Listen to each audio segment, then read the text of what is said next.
بسم الله الرحمن الرحيم.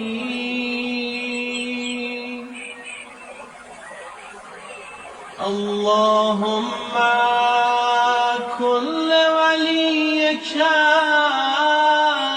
الحجة ابن الحسن صلواتك عليه وعلى آبائه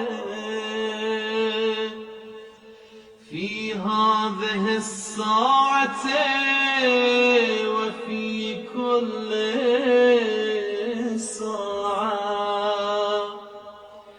وليا وحافظا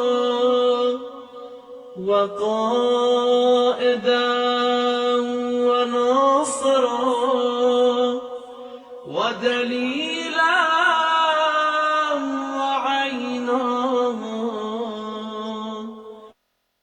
حتى تسكنه أرضك طوعا وتمتعه فيها طويلا.